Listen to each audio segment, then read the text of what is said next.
पुराणों में वर्णित है कि एक बार माता पार्वती ने भगवान शिव से पूछा, आप अजर अमर हैं और मुझे हर जन्म के बाद नए स्वरूप में आकर फिर से वर्षों की कठोर तपस्या के बाद आपको प्राप्त करना होता है।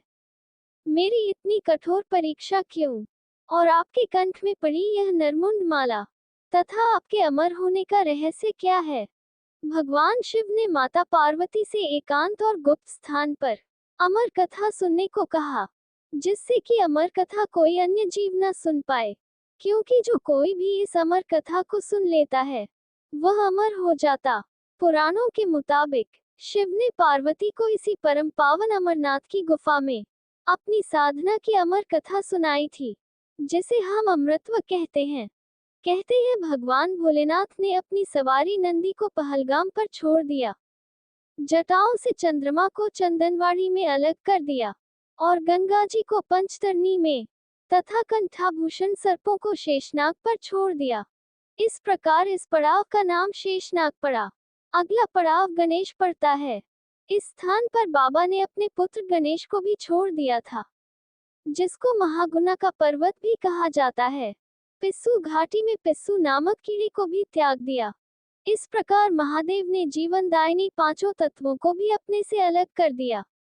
इसके बाद मां पार्वती साथ उन्होंने गुप्त गुफा में प्रवेश कर किया और अमर कथा मां पार्वती को सुनाना शुरू किया। कथा सुनते सुनते देवी पार्वती को नींद आ गई और वह सो गई, जिसका शिवजी को पता नहीं चला। भगवान शिव अमर होने की कथा सुनाते रहे। उस समय दो सफेद कबूतर शिव जी से कथा सुन रहे थे और बीच बीच में गूं गूं की आवाज निकाल रहे थे। भगवान शिव को लगा कि माता पार्वती कथा सुन रही हैं और बीच बीच में हुंकार भर रही हैं। इस तरह दोनों कबूतरों ने अमर होने की पूरी कथा सुन ली। कथा समाप्त होने पर भगवान शिव का ध्यान पार्वती की ओर गया, जो सो रही थी। जब महादेव की दृष्टि कबूतरों पर पड़ी तो वे क्रोधित हो गए और उन्हें मारने के लिए आगे बढ़े। इस पर कबूतरों ने भगवान शिव से कहा कि हे प्रभु, हमने आपसे अमर होने की कथा सुनी है। यदि आप हमें मार देंगे तो अमर होने की यह कथा झूठी हो जाएगी। इस पर भगवान शिव ने कबूतरों को जीवित छोड़ दिया और उन्हें आशीर्वाद दिया कि तुम सदैव इस स्थान पर शिव पार्वती के प्रतीक चिन्ह के रूप में निवास करोगे। अतः ये कबूतर का जोड़ा अजर अमर हो गया।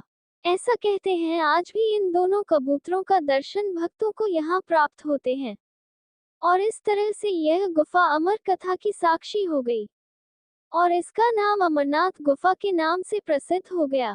आशा है आपको ये कहानी पसंद आई होगी।